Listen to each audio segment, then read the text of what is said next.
Hello friends, welcome back to official Stata channel. हम लोग chapter 3 की स्टडी कर रहे थे, जिसमें दो चर वाले रैखिक समीकरण युग्म पढ़ रहे हैं।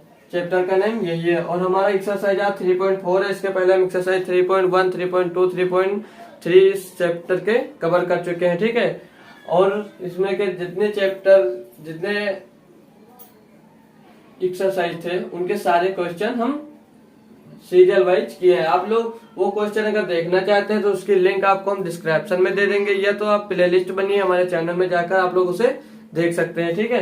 तो आज हमारा पहला क्वेश्चन इसमें क्या दिया है 3.4 का जो है, और इस क्वेश्चन के 4 पार्ट है। तो पहला क्वेश्चन में देखते हैं क्या करना है। निम्न समीकरण के युग्म को विलोपन विधि तथा प्रतिस्थापन विधि से हल कीजिए। कौन सी विधि अधिक उपयुक्त है? जो क्वेश्चन दिया होगा उसे हमें विलोपन विधि तथा प्रतिस्थापन विधि से हल करना है, फिर पता करना कौन सी विधि अधिक उपयुक्त है, ठीक है। तो विलोपन विधि आप लोग नहीं पढ़े हैं अभी तक, और हम प्रतिस्थापन विधि आपको इसके पहले पढ़ा चुके हैं। तो विलोपन विधि से पहले हल करना है, तो हम देखते हैं, लिख लेते हैं विलोपन विधि।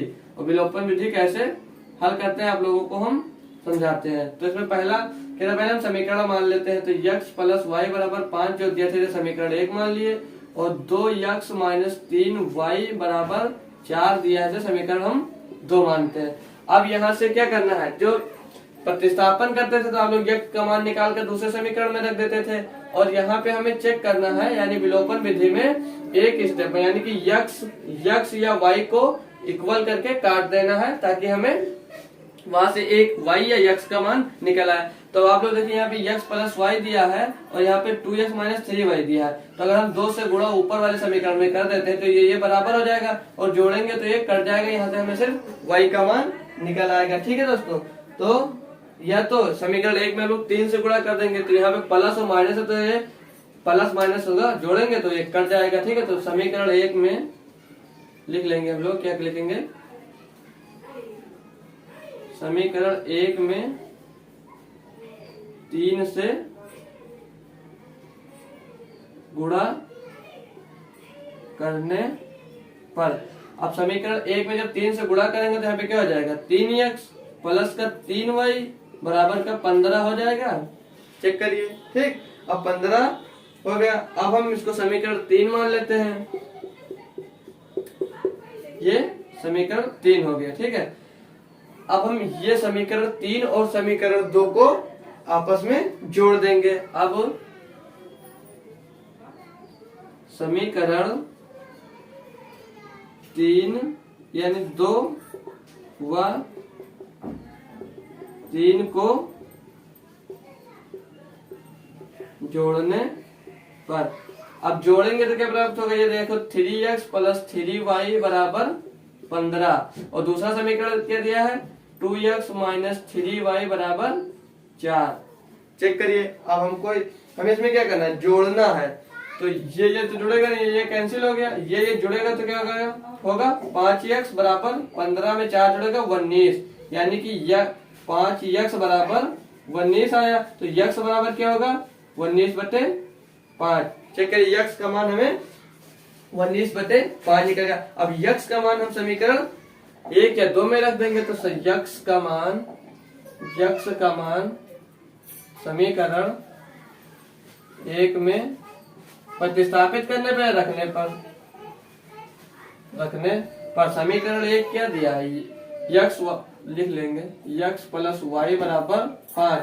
तो x का मान 19/5 प्लस वाई बराबर 5, ये प्लस में उधर जाएगा माइनस में, तो y बराबर 5 माइनस 19/5।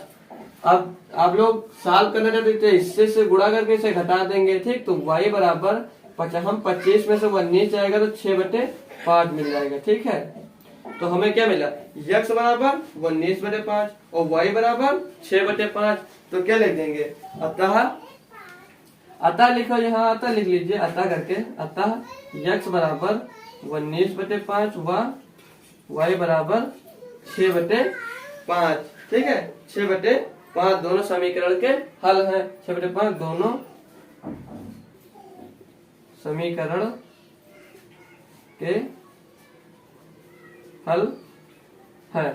अब देखिए, अब हमारा ये विलोपन विधि से सॉल्व हो गया। अब हम इसी को किस विधि से करना है हमें? प्रतिस्थापन विधि से। तो इधर करते हैं, फिर जितना आएगा आएगा, फिर इधर से हम हटा देंगे। तो प्रतिस्थापन विधि से, प्रतिस्थापन विधि से, ठीक। प्रतिस्थापन विधि समीकरण हमारा वही है, समीकरण 1 और समीकरण 2। तो लिख लेंगे पहले एक बार, x प्लस वाई बराबर 5, समीकरण 1 माने हैं इसको, और 2x माइनस 3y बराबर 4, ये समीकरण 2 है। आप लोग इस प्रतिस्थापन विधि से तो कई बार कर चुके हैं, इसमें कोई प्रॉब्लम नहीं होगी आप लोगों को। तो समीकरण 1 से हम x का मान जब निकालेंगे, यहाँ से यहीं पे देख लीजिए, ठीक। तो x बराबर क्या मिल जाएगा? 5 माइनस y मिलेगा, ठीक है। ये देखिए x से, अब x का मान समीकरण 1 में, सॉरी समीकरण 2 में रखा जाएगा, ठीक। समीकरण 2 में रखने पर, अब समीकरण 2 में रखेंगे जब हम x का मान, तो x के पहले 2 है तो 2 बाहर लेंगे, x के जगह पे क्या आया है? 5 माइनस वाई आया, तो 5 माइनस वाई माइनस का 3y बराबर का 4। अब हम जब इसको हल करेंगे तो 2 का अंदर गुणा करेंगे, 2 पंचे 10 माइनस का 2y और माइनस का 3y पहले से है बराबर 4, ठीक। अब ये माइनस का 2y माइनस का 3y एक में जुड़ जाएगा, और ये 10 अचर पद है तो इस तरफ आएगा, तो माइनस में प्लस का 10 है तो उधर आएगा, माइनस का 10 हो जाएगा, तो माइनस का 5y बराबर 4 माइनस का 10, तो बराबर क्या आएगा? ये हमें यहाँ पर क्या मिलेगा? माइनस का 5y बराबर 6 बचेगा, माइनस का 6, तो माइनस माइनस कैंसिल हो जाएगा, और y बराबर जो हमें यहाँ से मिलेगा, y बराबर 6/5 मिलेगा। अब y का मान समीकरण, ये जो समीकरण निकाले थे इसी को आप लोग समीकरण 3 मान लें, ठीक। तो y का मान समीकरण 3 में प्रतिस्थापित करने पर या रखने पर, ठीक, रखने पर। अब समीकरण 3 क्या दिया है? x बराबर 5 माइनस वाई, तो y की जगह पे 6/5 दिया, तो यहाँ से क्या मिलेगा हमें? अब हम 25 में से 6 जाएगा तो 19/5, ठीक। तो x बराबर 19/5 मिल गया। देख लीजिए दोनों में सेम वैल्यू आपको मिल गई है, x बराबर 19/5 और y बराबर 6/5 मिला है। तो फिर सेम अतः समीकरण क्या हल है? तो क्या है? अब देखिए दोनों विधियां उत्तम है, यानी कि दोनों विधि से हमें सेम हल मिले हैं। तो क्या लिख देंगे? अतः दोनों विधियां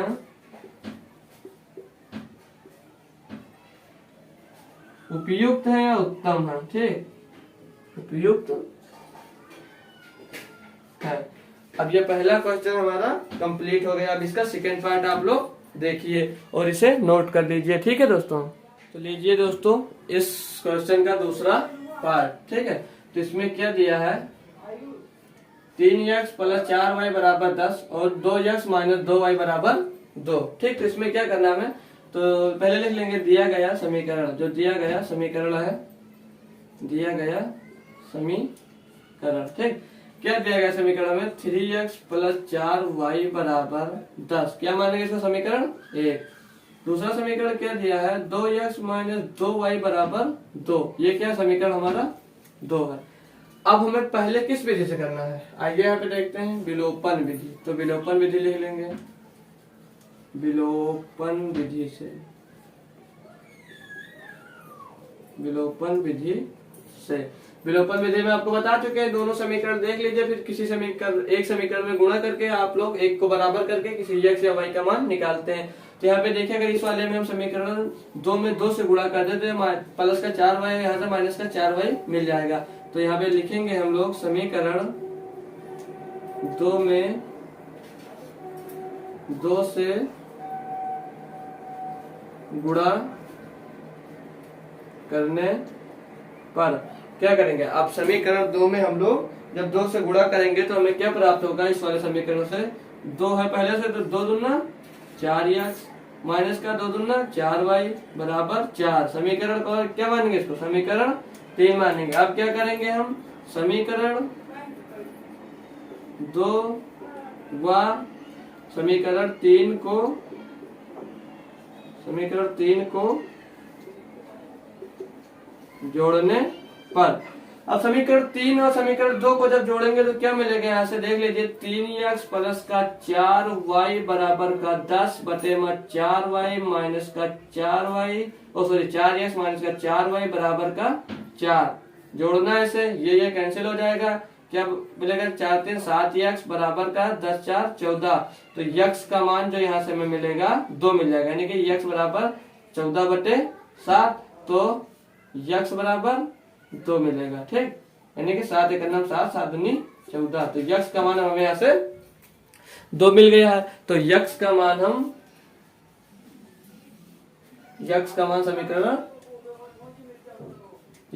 मान समीकरण 3 में रख देंगे, या 3 में 2 में रख लीजिए, समीकरण 2 में रखने पर 2 में रखने पर अब हम x का मान जब समीकरण 2 में रखेंगे तो आइए यहाँ पे देखिए 2 गुणे 2 माइनस का 2y बराबर 2, यही तो हमारा समीकरण 2 है।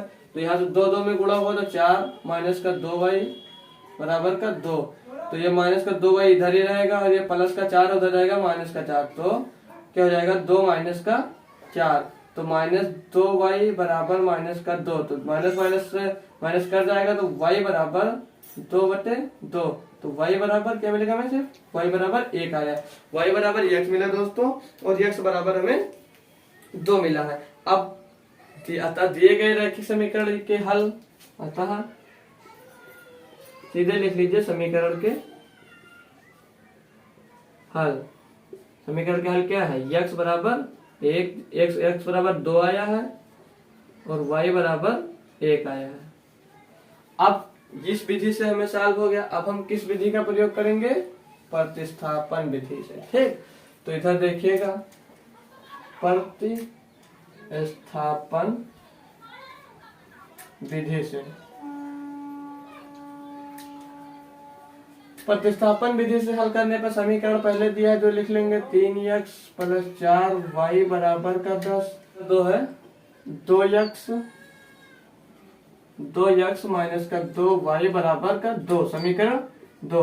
प्रतिस्थापन विधि से क्या करते थे, पहले समीकरण 1 से हल करते थे। समीकरण 1 से x का मान निकालेंगे तो 3x बराबर 10 माइनस का 4y। ठीक, अब x का पूरा मान निकालेंगे तो 10 माइनस 4y बटे 3, समीकरण 3 मानेंगे इसको। x का मान निकल आया, x का मान क्या करेंगे, समीकरण 2 में रखेंगे। x का मान समीकरण 2 में रखने पर, समीकरण 2 में जब रखेंगे तो 2 बाहर लेंगे, x की जगह पे 10 माइनस का 4y बटे 3 माइनस का 2y बराबर का 2, यही तो दिया समीकरण 2। और समीकरण 2 में जब रखेंगे तो कितना मिला, अब 2 अंदर जब गुणा करेंगे तो 2 20 माइनस का 8y हो जाएगा, ये 2 का गुणा अंदर होगा तो 8y और बटे में 3 माइनस में 2y बराबर में 2। अब इसका गुणा इधर होगा और इधर होगा तो 20 माइनस 8y माइनस का 6y बराबर का 6 मिलेगा। देखिए दोस्तों मिलेगा। अब इसको और जब सॉल्व करेंगे तो ये जुड़ जाएगा तो माइनस का 14y बराबर 6 और ये प्लस का 20 हो जाएगा माइनस का 20, तो माइनस का 14y बराबर माइनस का 14, तो ये y माइनस माइनस कैंसिल होगा, 14 से 14 कैंसिल हो गया, तो y बराबर जो हमें यहाँ पे मिला y बराबर 1 मिल गया। ठीक है, अब y का मान समीकरण जब 1 में रखेंगे हम, y का मान समीकरण 3 में रखिए, समीकरण 3 में रखने पर, अब y का मान समीकरण जब 3 में रखेंगे तो x बराबर 10 माइनस 4 गुणे 1 बटे 3, तो x बराबर 10 में से 4 बटे 3 जाएगा तो 6 बटे 3 मिलेगा, तो 3 से 6 कैंसिल कर 2 आ जाए, तो x बराबर 2 मिला, तो y बराबर 1 और x बराबर 2 मिल गया। ठीक है, सेम मिला हमें। तो अतः अतः दोनों विधियां ही फिर उत्तम है। अतः पहले समीकरण के हल x बराबर 2 y बराबर 1। अब लिखेंगे क्या, अतः वही जो पहले लिखे, अतः दोनों विधियां उत्तम है। अब दूसरा क्वेश्चन भी हमारा कंप्लीट हुआ है। अगर दोस्तों आप लोगों को हमारा ये क्वेश्चन समझ में आया हो तो प्लीज वीडियो को लाइक कर दें, और अगर चैनल पे पहली बार आए तो हमारे चैनल को सब्सक्राइब भी कर लीजिए और नोटिफिकेशन बेल को ऑन कर दीजिए, ताकि हम अपना नया वीडियो अब तक अपलोड करें सबसे पहले आप तक पहुंच सके। जय हिंद।